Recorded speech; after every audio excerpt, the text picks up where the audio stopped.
नमस्कार। चलिए आज बात करते हैं ओवरफ्लो के एपिसोड 2 की। इसकी एक काफ़ी दिलचस्प समीक्षा सामने आई है। तो सवाल ये है कि क्या ये एपिसोड कहानी को आगे ले जाता है या बस वही पुरानी चीज़ें दोहराता रहता है।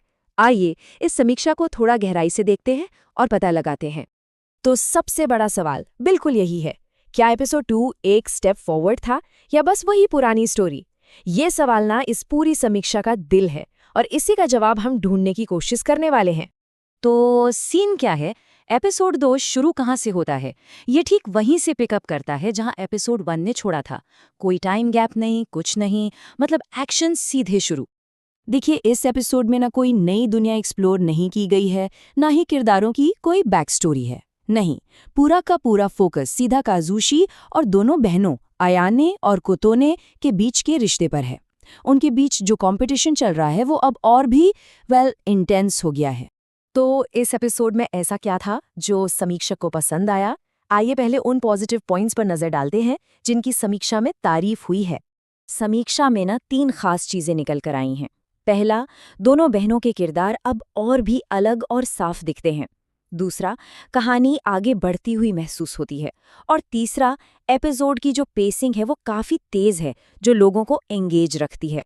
यहाँ पर किरदारों का विकास काफी अहम है। एक तरफ है अयानी, जो कॉन्फिडेंट है, एक्टिव है, इनिशिएटिव लेती है। वहीं दूसरी तरफ है कोटोने, जो थोड़ी शर्मीली है लेकिन अब अपनी फीलिंग्स को पहले से ज्यादा एक्सप्रेस कर रही है। ये जो कॉन्ट्रास्ट है ना इन दोनों के बीच, ये कहानी में एक अलग ही मजा डाल देता है। और हाँ, एक और बहुत जरूरी बात जिस पर समीक्षक ने जोर दिया वो ये है कि जो तनाव पहले एपिसोड से बना था वो यहाँ खत्म नहीं होता, बल्कि और बढ़ता है। मतलब हर सीन पिछले सीन से जुड़कर आगे बढ़ता है। ये निरंतरता दर्शकों को कहानी से जोड़े रखती है। लेकिन जाहिर है सब कुछ परफेक्ट तो नहीं हो सकता। तो अब चलिए उन चीज़ों पर गौर करते हैं जहां समीक्षक के हिसाब से ये एपिसोड थोड़ा सा कमज़ोर पड़ गया। कमियों की बात करें तो कुछ साफ साफ मुद्दे उठाए गए हैं। कहानी में डेप्थ यानी गहराई बहुत कम है। ऐसा लगता है कि एपिसोड 1 का पैटर्न ही रिपीट हो रहा है। जो नायक है उसका किरदार आगे नहीं बढ़ रहा और एपिसोड के एंड में कोई इमोशनल सेटिस्फैक्शन जैसी चीज नहीं मिलती। और सबसे बड़ी आलोचना का शिकार हुआ है नायक काजुशी। समीक्षा का कहना है कि वो बस चीज़ों पर रिएक्ट कर रहा है, खुद से कोई अहम फैसला नहीं ले रहा। वो कहानी को आगे बढ़ाने की जगह बस उसके साथ बहता जा रहा है। और ये एक बड़ा सवाल खड़ा करता है, क्योंकि अगर मुख्य किरदार ही पैसिव हो तो दर्शक कैसे कनेक्ट करेंगे? तो इन सब अच्छी और बुरी बातों को मिलाकर आखिर में समीक्षक का अंतिम फैसला क्या था? चलिए देखते हैं।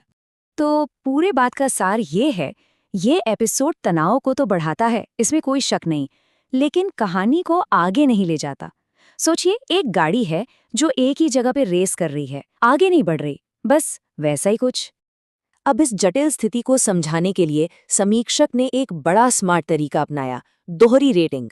इसका मतलब है कि उन्होंने एपिसोड को 2 अलग-अलग नजरियों से जज किया ताकि एक बेहतर तस्वीर मिल सके।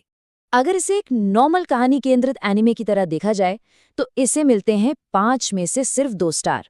लेकिन अगर इसे इसके अपने खास जॉनर के हिसाब से देखा जाए जिसके लिए ये बना है, तो रेटिंग 3 स्टार तक चली जाती है। इससे साफ पता चलता है कि शायद ये अपने टारगेट दर्शकों के लिए अच्छा काम कर रहा है, भले ही इसमें कोई बहुत गहरी कहानी ना हो। और आखिर में ये पूरा विश्लेषण हमें एक बड़े सवाल के साथ छोड़ जाता है, क्या एक गहरी जटिल कहानी हमेशा एक केंद्रित और तीव्र अनुभव से बेहतर होती है? ये एपिसोड इसी पर सोचने पर मजबूर करता है, और इसका जवाब शायद इस बात पर निर्भर करता है कि एक दर्शक होने के नाते कोई देखना क्या चाहता है।